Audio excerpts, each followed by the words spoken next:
दोस्तों, हमारे दिमाग का खेल बहुत निराला है।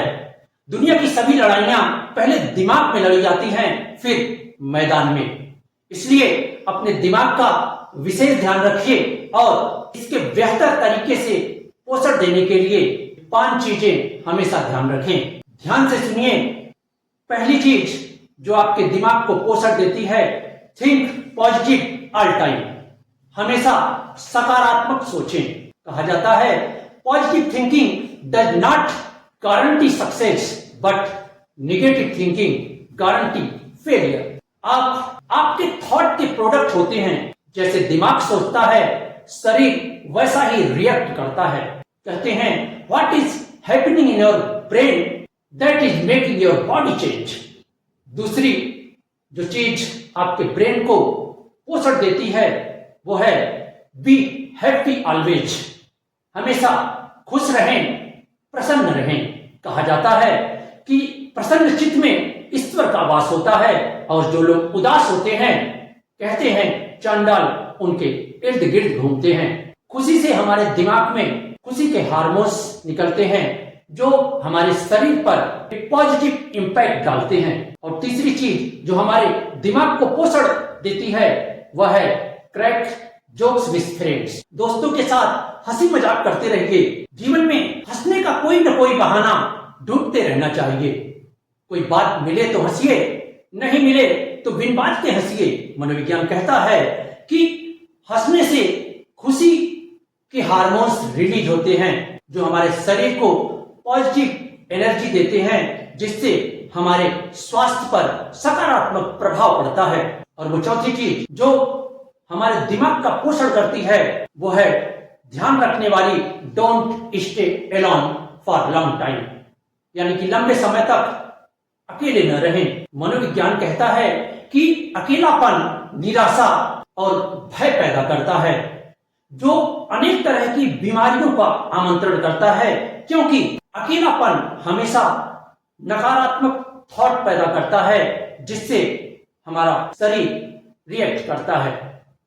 और हमारे ब्रेन को पोषण देने की वो 5वीं चीज बहुत ही महत्वपूर्ण, अटेंड स्पिरिचुअल गैदरिंग। यानी कि जिस तरह से हमारे शरीर के लिए भोजन आवश्यक है, उसी तरह से मस्तिष्क के लिए आध्यात्म, मेडिटेशन, योग बेहद आवश्यक है। आइए एक सच्ची कहानी के माध्यम से इस शानदार टॉपिक को और भी जीवंत बनाते हैं। अमेरिका की एक अदालत ने एक दिन कैदी को फांसी की सजा सुनाता है। अब उस कैदी को फांसी की सजा मुकर्रर होती है, निश्चित डेट और समय निर्धारित हो जाती है। और दूसरी तरफ वहीं मनोवैज्ञानिक एक रिसर्च पर काम कर रहे थे। तो उन्हें जब ये पता चला तो उन्होंने सोचा क्यों ना हम अपने रिसर्च को इस व्यक्ति पर अप्लाई करें। अब वह मनोवैज्ञानिक वह जेलर के पास गए और उनसे परमिशन ली। तो जेलर ने कहा कि मुझे क्या दिक्कत है, अगर कैदी इसमें भाग लेने के लिए मान जाता है तो मुझे कोई समस्या नहीं है। अब सारे लोग जाकर कैदी से मिलते हैं, कैदी को समझाते हैं कि देखो हमारे पास एक विकल्प है तुम्हारे लिए, तुम्हें फांसी की सजा हो गई है और तुम जानते हो कि फांसी की सजा जब हो जाती है तो आपको एक निश्चित समय जो दिया है उस समय आपको एक रस्सी से लटकाया जाता है और आप रस्सी पर से जब झूलते हैं तो आपकी हड्डियां टूटती हैं, दर्द होता है, 5 से 10 मिनट आप दर्द में कराहते हो, तब जाकर आपकी मौत होती है। हमारे पास एक आइडिया है, तुम विद इन सेकेंड में मर जाओगे, लेकिन उससे तुम्हारा नाम भी होगा, एक रिसर्च हम लोग कर रहे हैं उसमें काम आएगा। अब उस व्यक्ति को बताया जाता है कि तुम्हें कोबरा सांप से कटाया जाएगा और विद इन सेकेंड में तुम्हारी मौत हो जाएगी।